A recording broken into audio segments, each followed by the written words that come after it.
பிரியாணி பண்ணணும் ஐடியா வச்சுக்கிட்டு பாஸ்மதி ரைஸ் போடுறதுக்கு போல பொங்கலுக்கு போட வேண்டிய பச்சரிசியை போட்டு கிண்டிட்டாங்களோ. பாப்கார்ன் காசு, பார்க்கிங் காசு, ஹீரோ நடிப்பு, ஹீரோயின் நடிப்பு. ஆக்சுவலி இந்த கோயின்சிடன்ஸ் சொல்லுவாங்களே, கடவுளின் அருள், கடவுளின் செயல் அப்படின்னு. அது இவங்களே எதிர்பார்த்துருக்க மாட்டாங்க. இவங்க எழுதின பாட்டுக்கு சொந்தக்காரன கடவுளே இந்த படத்துக்கு ப்ரொமோஷனும் பண்ணுவாங்க. அவங்க எழுதின பாட்டே அவங்களுக்கு ஆப்பாவே அமையும், ரிவ்யூவா அமையும் அப்படின்னு எதிர்பார்த்துக்க மாட்டாங்க. என்ன ஒரு சின்ன வருத்தம், இந்த ப்ரொமோஷன் ஏன் 1001 படத்துக்கு நடக்கல அப்படின்றதுதான். ஆமா, அது என்னன்னு தெளிவா விளக்கமா சொல்றேன். வாங்க டேட்டா வீடியோக்குள்ள போகலாம். நாம இன்னைக்கு பார்க்க போற படம் சந்தானம், கீதிகா, மொட்டராஜன், நிழல்கள் ரவி, கஸ்தூரி, யாசிகா ஆனந்த், கங்குவா கிழவி, மேனிட்டஸ், கேனபெல்ஸ், மொட்டை பாலாஜி, விண்டேஜ் பாலாஜி, அதே மாதிரி கௌதம் வாசுதேவன், டோனி கிங்ஸ்லி, மாறன், இப்படி பலரோட நடிப்புல, ஆஃப்ரோ இசையில, தீபக்கோட கேமரால, பரத்தோட எடிட்டிங்ல, டிடி ரிட்டர்ன்ஸ் டைரக்டர் பிரேமானந்தோட இயக்கத்தில் வெளிவந்த படம் Devil's Double Next Level. DD Next லெவல்னு சிம்பிளாவே சொல்லிக்கலாம், இல்ல டிடி ரிட்டர்ன்ஸ் பார்ட் 4ன்னு கூட சொல்லிக்கலாம். எதுக்கு இப்படிலாம் உருண்டை எழுதுறீங்க? இந்த முழுசா படிச்சு அந்த படத்துக்கு புக் பண்ணுமா வேணாமான்னு யோசிக்கக்குள்ள போயிடும், மைண்டே போயிடும். புக் பண்ண வேணாமா? சரி, ஓகே, வாங்க டேட்டா வீடியோக்குள்ள போலாம். டன் டன் டன் டன். ஓடியாங்க ஓடியாங்க சோறு ஓடாங்க, ஓடியாங்க ஓடியாங்க ஓடியாங்க ஓடியாங்க சோறு ஓடாங்க, ஓடியாங்க ஓடியாங்க ஓடியாங்க ஓடியாங்க சோறு ஓடாங்க, ஓடியாங்க. அதாவது இந்த படத்தை வச்சு சில மீன்கள்லாம் பரவிட்டு இருந்துச்சுல்ல. அதாவது பழி வாங்குற பேய் அப்படின்னா ராகவ லாரன்ஸ்ட போயிடும். கில்மா கவர்ச்சியான பேய் அப்படின்னா சுந்தர் சீட்ட போயிடும். அதுவே காமெடி பேய் அப்படின்னா நம்ம சந்தானத்துட்டு வந்துடும் அப்படின்னாங்க. அந்த மீம்ல பார்த்தேன். ஸோ இப்போ இந்த படத்துல வந்து சந்தானம் காமெடி ட்ரை பண்ணியிருக்காங்களா அப்படின்னா ட்ரை பண்ணியிருக்காங்க. பட் ஆனால் அதோட சேர்ந்து ஹாரரையும் ட்ரை பண்ணியிருக்காங்க. பட் அதோட சேர்ந்து அவங்க வேற ஒரு விஸ்வலைசேஷனை ட்ரை பண்ணியிருக்காங்க. இந்த படம் உண்மையிலே நல்லா இருக்கா அப்படின்னா, இந்த படத்துல சொன்ன மாதிரி தான் ஹீரோ நடிப்பு, ஹீரோயின் நடிப்பு அப்படியே சொல்ல தோணுது. எனக்கு புரியல ஆக்சுவலா. உண்மையில அந்த சாங் வச்சிருந்தா ஒரு வேலை படம் கனெக்ட் ஆகிருக்குமோ. ஏன்னா கிஸ்ஸா கிருஷ்ணான்ற பேர், கிஸ்ஸா 47, அவர் ஒரு யூடியூப் ரிவ்யூவராம். ஸோ நீங்கள் அதே படத்தையே பார்த்துருப்பீங்க. செல்வராகவன் பார்த்தீங்களா? செல்வராகவன் வந்து அந்த படத்துல தள்ளிடுறாரு அப்படின்னா அவர் வந்து யூடியூப் ரிவ்யூவர் அப்படின்ற மாதிரி போட்டுருக்காங்கல்ல. ஸோ அந்த இடத்துல எனக்கு வந்து படத்தில் வந்து இன்ட்ரோ ஆரம்பிக்கும் போது நம்ம ரிவ்யூவர் பிரசாந்த் வச்சே ஆரம்பிச்சது படம். ஸோ எனக்கு என்ன தோணுச்சு அப்படின்னா, ரிவ்யூவர் பிரசாந்த் வந்து கிட்டத்தட்ட லெஜெண்ட் படத்துக்கு வந்து ரிவ்யூ பண்ணியிருப்பாப்புல. அதில் வந்து நீங்கள் போட்டிருக்கிறது என்னதான் அண்டர்வேரை அப்படியே சொல்லுவார், தங்கத்தில் இருந்தாலும் அதை உங்களால் தலையில் போட முடியாது அப்படின்னு. அந்த மாதிரி அவரே வாண்டடா போய் என்ன சொல்றது, இந்த வீட்டு பக்கம் ஒரு வீடு கட்டிக்கிட்டு இருக்காங்க அப்படின்னா ஒரு திஷ்டி பொம்மை வைப்பாங்கல்ல, திஷ்டி பொம்மை இருக்கும், ஏன்னா வீடு கட்டிக்கிட்டு இருக்காங்க அப்படின்னு. வீடு கட்டி முடிச்சிட்டாங்க அப்படின்னா திஷ்டி பொம்மை தூக்கி எறிஞ்சிருவாங்க, அதுக்கு பதிலாக கடவுளை வைப்பாங்க. அந்த மாதிரி தான் அவரை வச்சு ட்ரை பண்ணியிருக்காங்க. பட் பரவாயில்ல, நல்லா ஒர்க் அவுட் ஆகிட்டு இருந்துச்சு. குறிப்பா அந்த ஒரு யோ உக்காரியா அப்படின்னு சொல்லும் போது ஒரு டிரான்ஸ்ஜென் வரும்ல தரம். படத்துல அவரோட நடிப்பு எப்படி இருந்துச்சுன்றதை விட சந்தானம் நடிப்பு தான் எனக்கு ரொம்பவே என்ன சொல்றது, நான் வந்து ரொம்ப எதிர்பார்த்து போனது தலைவனுக்காக தான். ஆனா அவரோட நடிப்பு ஏன் புள்ளிங்க மாதிரி ட்ரை பண்றேன்னு நினைச்சு ஏன் சொதப்பினாரு. ஏன்னா ஏகப்பட்ட ஃப்ரேம்ஸ் வந்து ரொம்பவே மிஸ்மேட்ச் ஆகுது. அதுவும் மொட்டராஜர் பண்றதெல்லாம் பயங்கர காமெடியா இருக்கு. சடனா பார்த்தா அது கொஞ்சம் மிஸ்மேட்ச் ஆகுது, எங்கேயோ ஏதோ ஒரு என்ன சொல் டச் ஆகாம அப்படியே போயிடுது.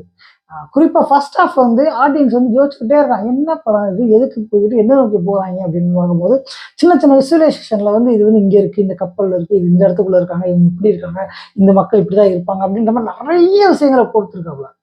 குறிப்பா அந்த கர்ணன் படத்துல வரும்ல 384240, 384240, அதையே காமெடியா ஒரு 10 நிமிஷம் வரும் பிரிச்சிருப்பாங்க. அதாவது ஸ்டார்ட் பண்ணும்போது ஒன்றும் தெரியாது, அது கண்டினியூஸா போகும்போது லாஃப்டர் வரும் பாருங்க, வெட்டிக்கிற மாதிரி.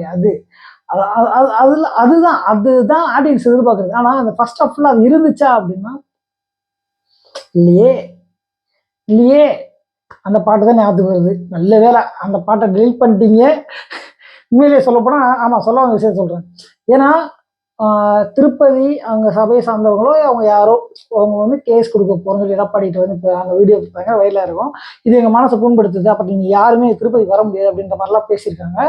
ஸோ அதுக்கப்புறம் அந்த வீடியோ டெலீட் பண்ணியிருக்காங்க. நல்லா கவனிச்சிங்கன்னா அந்த வீடியோக்கு அப்புறம் அந்த படம் ஹவுஸ் ஃபுல்லுங்க. நான் முதல் நாள் பார்க்குற வரைக்கும் ஃபுல் ஆகலை, ஆனால் அந்த வீடியோவுக்கு அப்புறம் ஹவுஸ் ஃபுல்லு.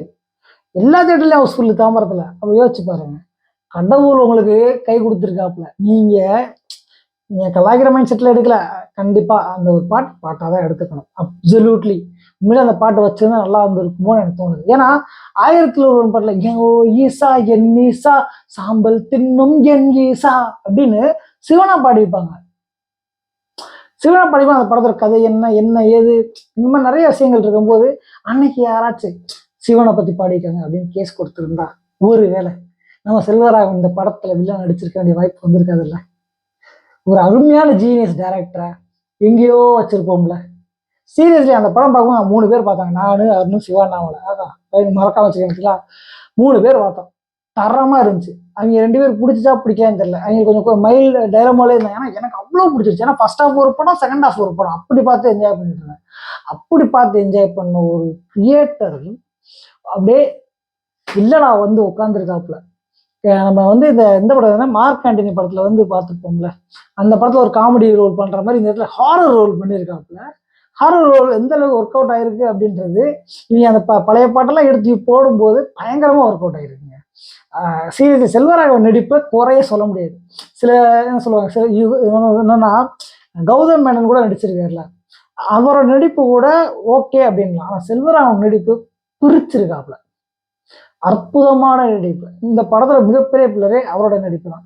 அதுக்கப்புறம் அந்த ஹீரோயினியோட இன்ட்ரோ சீன்ல வந்து ஏய் லவ் ஐயா ஐயா ஐயா லவ் ஐயா அப்படின்றது எனக்கு புரியல உண்மையிலேயே. ஏன்னா எனக்கு பிள்ளைங்க ஃப்ரெண்ட்ஸ்லாம் இருக்காங்க, அவங்க இந்த மாதிரிலாம் பேச மாட்டாங்க. நீ ஹைப்பரா காட்ட நினைச்சிட்டு வேற மாதிரி காட்டிட்டீங்களோன்னு தோணுச்சு. அப்புறம் அந்த ஸோ குறிப்பா படம் ஆரம்பிக்கிறது ஏஐல, கிளைமேக்ஸ்ல ஆயில. எப்படி இதெல்லாம் யோசிச்சிங்க?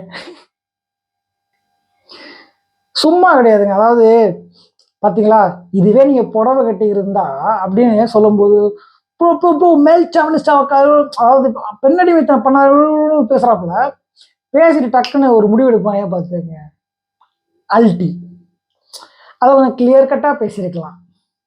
எனக்கு அந்த தோணும். அதுதான் எனக்கு திருப்பி உறுத்துறதே அந்த ஒரு விஷயம் மட்டும்தான். உண்மையிலேயே சந்தானம் டிடி ரிட்டர்ன்ஸ்ல அந்த மாதிரி பண்ணியிருந்தா கூட நல்லா இருந்திருக்குன்னு தோணுது. பிரிச்சிருப்பாங்க, அந்த சீன்ல வேற லெவல்ல இருக்கும். டப்புன்னு இன்டர்வல் போகும்போது கிராஃபிக்ஸை கொண்டு வர்றேன் என்னமோ பண்றேன்னு சொல்லிட்டு அந்த இன்டர்வல் போடும்போது நான் வீடியோ பார்த்துருப்பீங்க, டீலாக் பார்த்துருப்பீங்க, ஆப்ரேட்டர் காண்டாயிட்டான்னு நினைக்கிறேன். வழக்கமா இன்டர்வல் போட்டு அந்த ஸ்க்ரீன் க்ளோஸ் ஆனதுக்கு அப்புறம் தான் லைட்டை போடுவாங்க. இன்டர்வல் ஐ போய்கிட்டு இருக்க போது நம்ம லைட்டை போட்டாங்க. என்ன லைட்டை போட்டா அப்படின்னா INT ஆகுது EREALனு போட்டு முடிச்சிட்டாங்க. போ எல்லாம் பாப்கார்ன் போ அப்படின்ற மாதிரி. பயங்கரமான கூட்டம் யோசிச்சிருப்பாங்க. ஆனால் பாப்கார்ன் நல்லா சேல்ஸ் ஆச்சுன்னு நினைக்கிறேன். பட் ஆனால் என்ன பண்ணுறது, ஃபேமிலியாக வந்திருக்காங்கல்ல, நல்ல வேலை. அந்த விதத்தில் நம்ம நின்று பார்த்தேன், ஒருவேளை பாப்கார்ன் வாங்கலாமா. ஆல்ரெடி அந்த பாட்டில் வர்ற மாதிரி பார்க்கிங் காசு, ஹீரோயின் நடிப்பு இப்படி சொல்லும் போது சரி ஓகே வேணான்னு உட்காந்துட்டேன். லைனில் போல நிற்கலாம். செகண்ட் ஹாஃப் படத்தோட மைய கருவே செகண்ட் ஹாஃப் தாங்க. அதாவது நம்ம வந்து எவ்வளவோ டைம் ட்ராவல் பண்ணி பார்த்துருப்போம், ஆனால் இதில் காட்டியிருக்க டைம் ட்ராவல் வேற மாதிரி. படத்தில் வந்து நிறைய சீன் சீக்வன்ஸ் யோசிச்சு பண்ணியிருக்காங்க. குறிப்பாக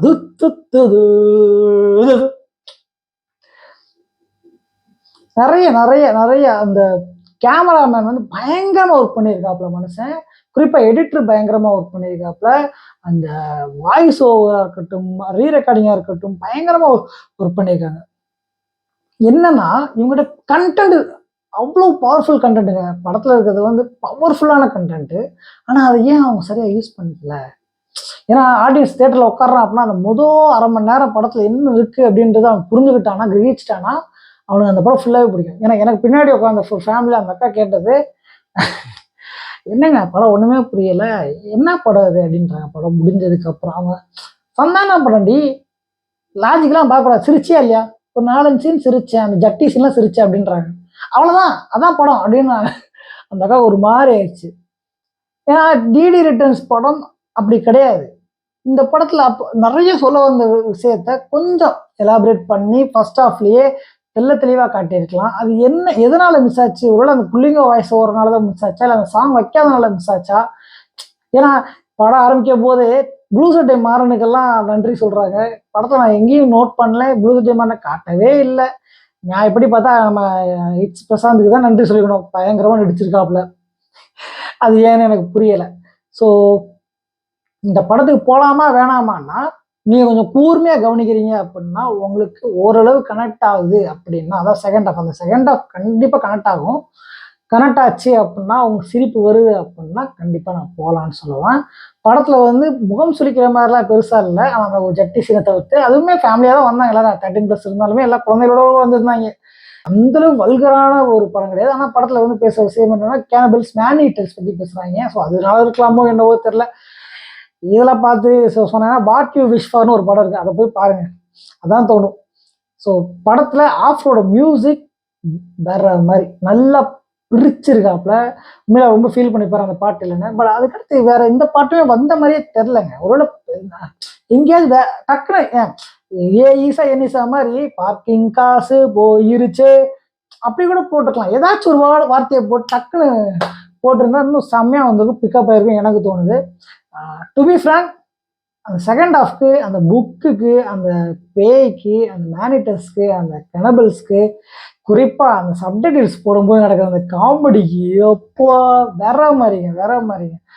அதெல்லாம் ரொம்ப செயற்கைத்தனமாக இருந்துச்சு, ரொம்ப செயற்கைத்தனமாக இருந்துச்சு. அதான் லாஜிக் இல்லாமல் சிரிக்கணுன்றது ஓகே, பட் அந்த சீனே லாஜிக் இல்லாமல் இருக்கிறது தான் ரொம்ப கொடூரமான ஒரு விஷயம்.